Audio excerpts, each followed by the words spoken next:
Hi friends, అందరికీ నమస్కారం. అంజలి కథలకి స్వాగతం. ఈరోజు చందమామ కథ పేరు తుమ్మల చెరువు పిశాచం. రచయిత మాచిరాజు కామేశ్వరరావు గారు. కమల అత్తవారింటికి కాపరానికి వచ్చిన వారం రోజుల్లోనే భర్త భద్రం పరమ బద్ధకస్తుడిని గ్రహించింది. పొలం పనులన్నీ 60 దాటిన మామ మాధవయ్య చూసుకునేవాడు.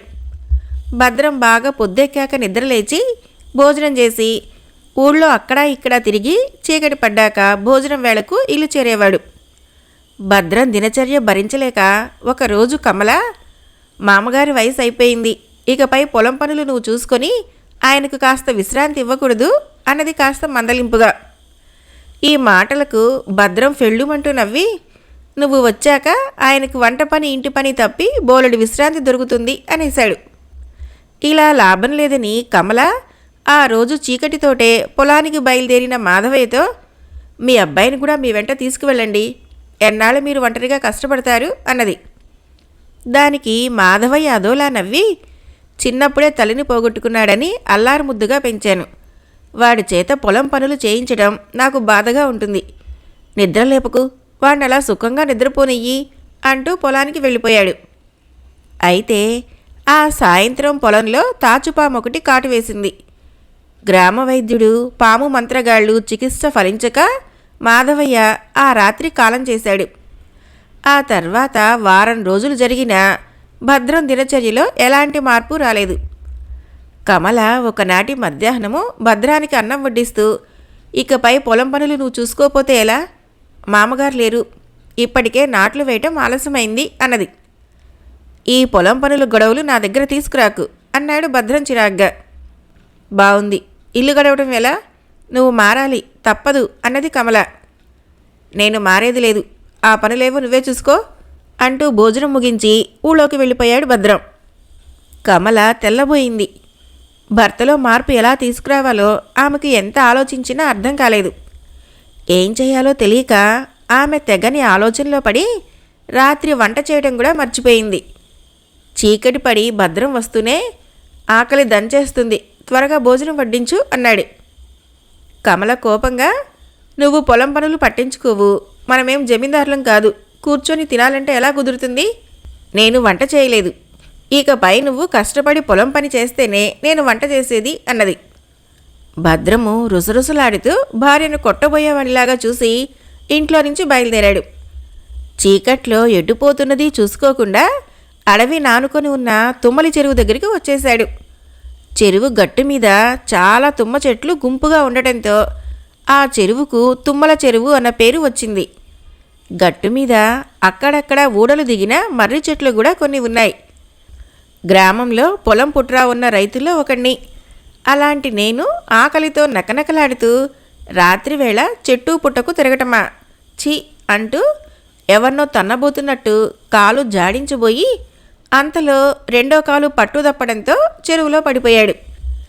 ఈతరాని భద్రము చెరువు నీట 2 మునకలు వేసి 3వ మునక వేయబోతూ ఇదే జీవితంలో తుది క్షణం అనుకున్నాడు. అయితే మరుక్షణము అతడి చేతికి ఒక మర్రి ఊడ అందింది. దాని సాయంతో భద్రము గట్టు మీదకి చేరాడు. అంతలో ఒక ఆడపిశాచం అతన్ని, ఎందుకు చావాలనుకున్నావు, నేను ఊడ అందించకపోతే ఈ పాటికి చచ్చి ఉండేవాడివి అన్నది కోపడుతున్నట్లు. మొదట్లో పిశాచాన్ని చూసి భయపడిన భద్రానికి దాని మాటలు వినగానే కాస్త ధైర్యం వచ్చింది.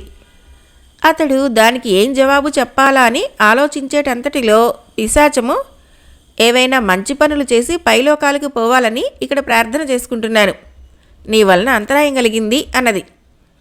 పిశాచి అలా అనగానే భద్రానికి ఇదేదో సత్యకాలపు పిశాచి అని అర్థమైపోయింది. అతడు విచారంగా ముఖం పెట్టి, నన్ను కాపాడి చాలా పుణ్యం మూటగట్టుకున్నావు, చిల్లిగవ్వ లేనివాడిని, పెళ్ళాన్ని ఎలా పోషించను అంటూ మళ్ళీ చెరువులోకి దూకబోయినట్లు నటించాడు. వెంటనే పిశాచము, అంత పని చేయకు, ఆగు అంటూ చెట్టు మీదకి ఎగిరి ఒక మూట తీసుకొని వచ్చి భద్రం చేతిలో పెట్టింది. ఈ డబ్బుతో సుఖంగా బతుకుతాను, నీకోసము ఇంట్లో అందరము ప్రార్థన చేస్తాము అని ఆనందంగా ఇంటిదారి పట్టాడు భద్రం. భద్రం ఇల్లు చేరుతూనే డబ్బు మూట కమల ముందు పడేస్తూ, తలుచుకుంటే క్షణంలో డబ్బు గడించగలను. ఇది దొంగ సొమ్మేం కాదు. ఆహా అన్నాడు. కమలకు కలిగిన ఆనందము అంతా ఇంతా కాదు. అయితే భద్రం ఆ మర్నాడు తను తెచ్చిన డబ్బులో కొంత జూదానికి, మరికొంత తనలాగే పనిపాట లేకుండా గాలికి తిరిగే మిత్రులకు ఖర్చు చేసి ఇంటికి వచ్చాడు. డబ్బుని ఇలా ఎడాపెడా ఖర్చు చేస్తేలా? వ్యవసాయం నచ్చకపోతే ఏదైనా చిన్న వ్యాపారం ప్రారంభించు అన్నది కమల. ఎవరైనా సలహాలు చెబితే నాకు కోపం ముంచుకు వస్తుంది తెలుసా అంటూ భార్య మీద విరుచుకుపడ్డాడు భద్రం. ఈ విధంగా తుమ్మల చెరువు పిశాచం ఇచ్చిన డబ్బు నెల తిరగకుండానే ఖర్చయిపోయింది. భద్రం మళ్ళీ ఆ రాత్రి చెరువులో దూకబోతున్నట్లు నటించి పిశాచం ఇచ్చిన డబ్బుతో తిరిగి వచ్చాడు. భర్త డబ్బుతో రావటం చూసి కమల నిర్ఘాంతపోయింది. వ్యసనాలు మరింతగా పెరగటంతో భద్రం ఈసారి 20 రోజుల్లోనే డబ్బంతా ఖర్చు చేసేశాడు. భర్తను కోప్పడి లాభం లేదని గ్రహించిన కమల, ఇంట్లో చిల్లిగవ్వలేదు, ఏం చేసేట్టు అంది శాంతంగా. ఏం చేసేట్టా?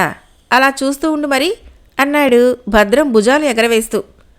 ఆ రాత్రి మళ్ళీ తుమ్మల చెరువుకు బయలుదేరాడు భద్రం. కమల రహస్యంగా అతన్ని వెంబడించి ఒక చెట్టు చావటన నిలబడి అతడు పిశాచం నుంచి ఎలా డబ్బు సంపాదిస్తున్నాడో కళ్ళారా చూసింది. భద్రం అలా చెరువు గట్టు దిగగానే కమల తను చెరువులోకి దూకబోతున్నట్లు నటించింది. పిశాచం వెంటనే, ఆగాగు, నీకొచ్చిన కష్టమేమిటి అంటూ కమలను అడ్డుకున్నది. నీ వల్ల ఏ ఆడదానికి రాకూడని కష్టం వచ్చింది అంది కమల కోపం నటిస్తూ. కష్టమా? నా వల్లనా? నేనేం చేశాను అంటూ ఆశ్చర్యపోయింది పిశాచం. నీ వల్ల నా భర్త మరింత బద్ధకస్తుడుగా మారాడు. ఉన్నవాటికి తోడు మరికొన్ని కొత్త వ్యసనాలకు అలవాటు పడ్డాడు. యోగ్యత లేని వారికి సాయపడటానికి మించిన పాపం మరొకటి లేదు. ఆ సంగతి నీకు తెలీదా అన్నది కమల తీవ్రస్వరంతో. మంచి పని చేస్తున్నాననుకొని మరింత పాపం మూటగట్టుకున్నానన్నమాట. నా పాపానికి పరిహారం ఏమిటో నువ్వే చెప్పు అన్నది పిశాచం. అప్పుడు కమల తన భర్త చెరువులో మునిగి చావబోతున్నట్టు చేసేదంతా నటన అని పిశాచానికి చెప్పి ఈసారి అతడు వస్తే ఏం చేయాలో వివరించింది. 15 రోజుల్లో పిశాచం ఇచ్చిన డబ్బంతా ఎడాపెడా ఖర్చు చేసిన భద్రము ఆ రాత్రి మళ్ళీ తుమ్మల చెరువులోకి దూకబోతున్నట్లు నటించాడు. అది చూసి పిశాచము కీచుమంటూ నవ్వి చేసిన పాపాల నుంచి విముక్తి పొందేటందుకు ఎలాంటి వారికి సాయపడాలో ఈ మధ్యనే తెలిసి వచ్చింది. సోమరిగా తిరుగుతూ పెళ్ళాం కష్టం మీద బతకాలనుకునే నువ్వు మహాపాపివి. నీట మునిగి చచ్చే నీకు ఇకపై ఈ చెట్టే గతి అంటూ దూరంగా చీకట్లోకి ఎగిరిపోయింది. పిశాచం మాటలకు భద్రం ఒళ్ళు జలధరించింది. తాను చచ్చి పిశాచం అవుతాననే భయం భరించలేకపోయాడు. తల వంచుకొని ఇంటికేసి బయలుదేరాడు. ఆ మర్నాడు చీకటితోటే భద్రము పొలం పనులకు బయలుదేరటం చూసి మనసులోనే తుమ్మల చెరువు పిశాచానికి కృతజ్ఞతలు చెప్పుకున్నది కమల. కథ అయిపోయింది. ఫ్రెండ్స్, మరొక కథ చెప్పుకుందాం. ఈ బేతాళ కథ పేరు దేవనాథుడి దివ్యశక్తులు. పట్టు వదలని విక్రమార్కుడు చెట్టు వద్దకు తిరిగి వెళ్ళి చెట్టుపై నుంచి శవాన్ని దించి భుజాన వేసుకొని ఎప్పటిలాగే మౌనంగా శ్మశానం కేసి నడవసాగాడు. అప్పుడు శవంలోని బేతాళుడు, రాజా, ఇంత అర్ధరాత్రి వేళ కన్ను పొడుచుకున్న కానరాని కటిక చీకట్లో నువ్వు పడుతున్న శ్రమ ఎవరికైనా జాలి కలిగిస్తుంది. ఇన్ని శ్రమలకు ఓరుస్తున్నావంటే నువ్వు సాధించదలిచిందేదో చాలా ఉత్తమ కార్యమే అనుకోవాలి. అయితే అందుకు నువ్వు ఎన్నుకున్న మార్గం కూడా అంతే ఉత్తమ స్థాయికి చెందిందై ఉండాలి కదా. అప్పుడే నువ్వు సాధించిన కార్యానికి సార్థకత లభిస్తుంది. ఈ ధర్మ సూక్ష్మాన్ని గుర్తించినప్పుడు యోగి దేవనాథుడిలాగా తొందరపాటుతో సందర్భ శుద్ధిలేని నిర్ణయానికి దారితీస్తుంది. ఇందుకు ఉదాహరణగా ఆ యోగి కథ చెబుతాను, శ్రమ తెలియకుండా విను అంటూ ఇలా చెప్పసాగాడు. ఒకానొక సముద్ర తీరంలో సింగవరము అనే గ్రామం ఉండేది. ఆ గ్రామానికి దాపులనున్న అరణ్యంలో దేవనాథుడు అనే యోగి ఆశ్రమం నిర్మించుకొని అవసర సమయంలో ప్రజలకు సాయపడుతూ ఉండేవాడు. ఆయనకు దివ్యశక్తులున్నాయనేది చాలామంది విశ్వాసం. సింగవరం గ్రామము ఆ చుట్టుపక్కల సకాలంలో వర్షాలు కురిసి పంటలు బాగా పండాయి. కృషికి తగిన ఫలితం లభించడం వలన గ్రామస్తులంతా పచ్చగా ఉన్నారు. ఆ గ్రామానికి ఈ మధ్యనే బాలయ్య అనే స్వార్థపరుడు గ్రామాధికారి అయ్యాడు. ఆయన ధనార్జన కోసం గ్రామంలో మద్యశాలలు, జూదగృహాలు ప్రారంభించాడు. అందువల్ల గ్రామంలోని కుర్రకారు దురలవాట్లకు లోనయ్యారు.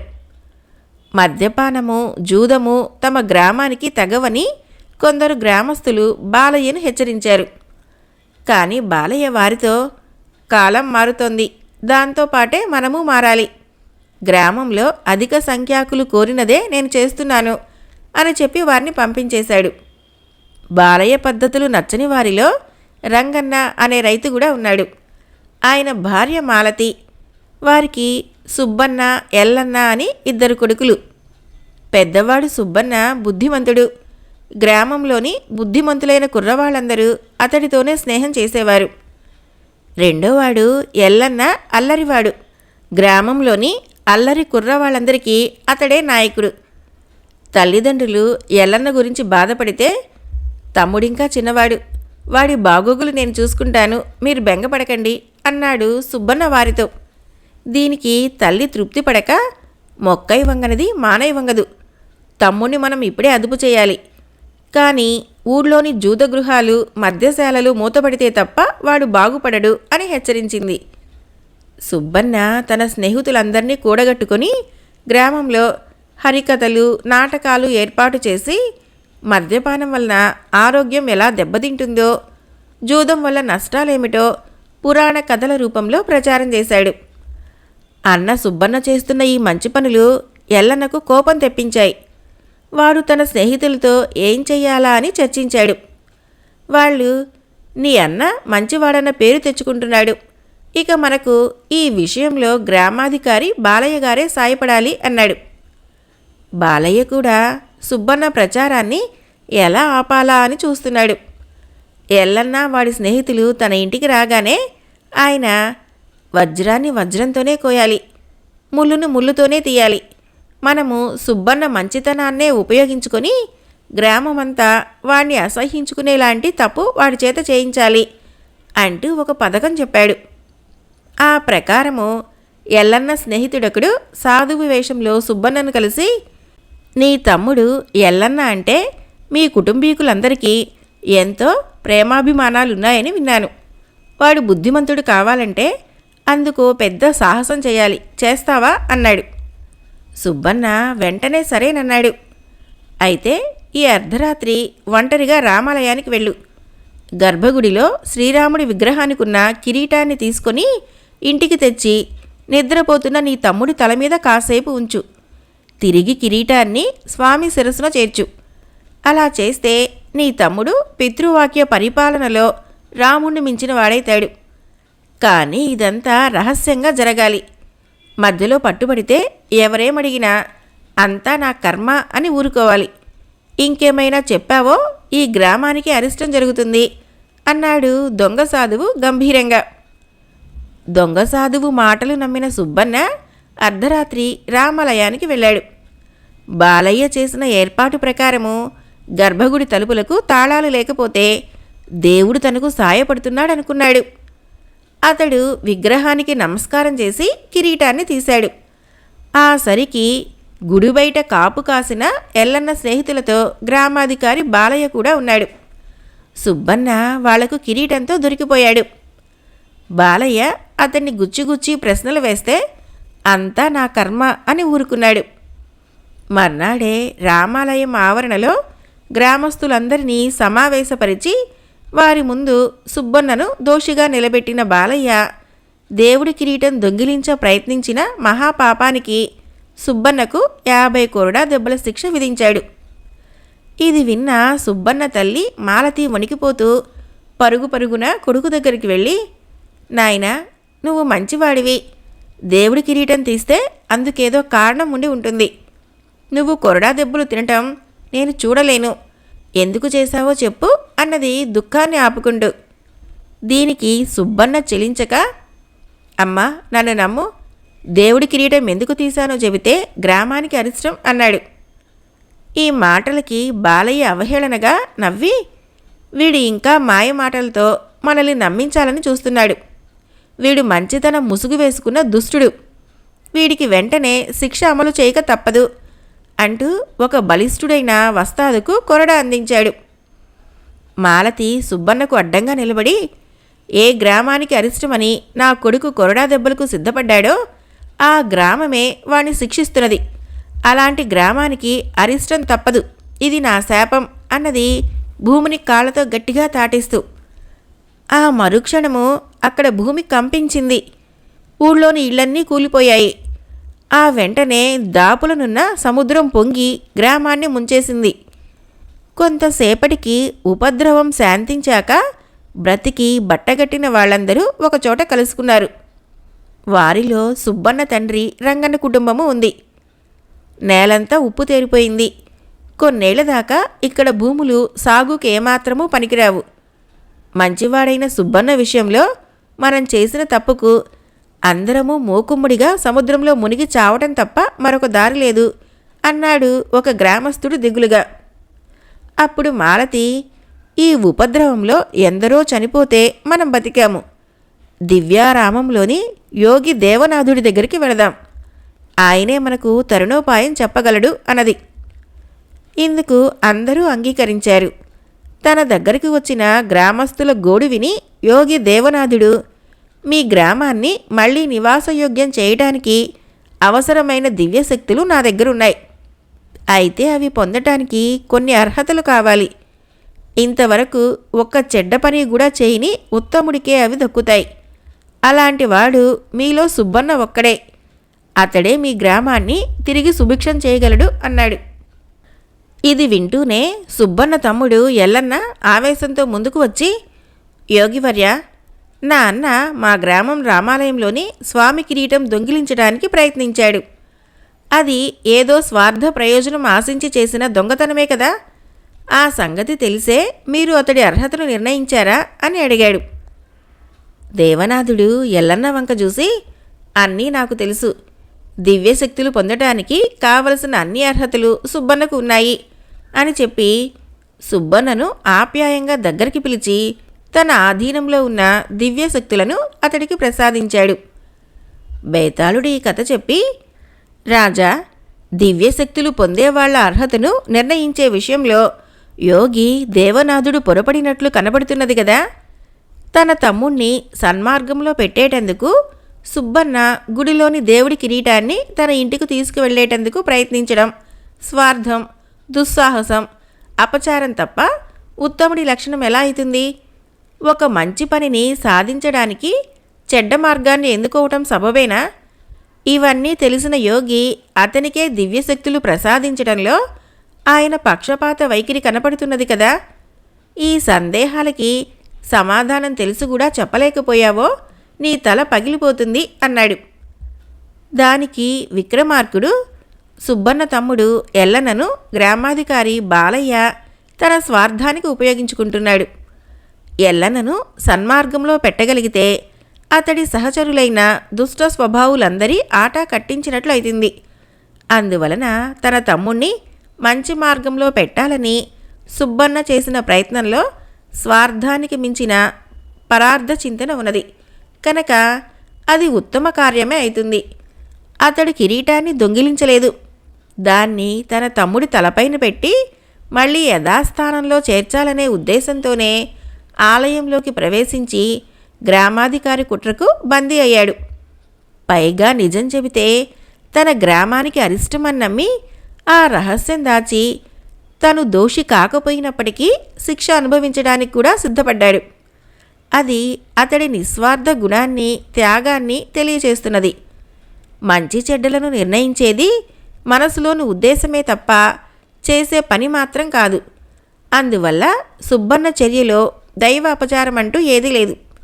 వీటన్నిటినీ గుర్తించడం వలనే యోగి దేవనాథుడు తన ఆధీనంలో ఉన్న దివ్యశక్తులను సుబ్బన్నకు ప్రసాదించాడు. ఇందులో పొరపాటు గాని పక్షపాత వైఖరి గాని ఏమాత్రమూ లేదు అన్నాడు. రాజుకి ఈ విధంగా మౌనభంగం కలగగానే బేతాళుడు శవంతో సహా మాయమై తిరిగి చెట్టెక్కాడు. కథ అయిపోయింది. ఫ్రెండ్స్, నా కథలు నచ్చినట్లయితే మన ఛానల్ని తప్పకుండా సబ్స్క్రైబ్ చేయండి, లైక్ చేయండి, షేర్ చేయండి, కామెంట్ చేయండి. Thank you.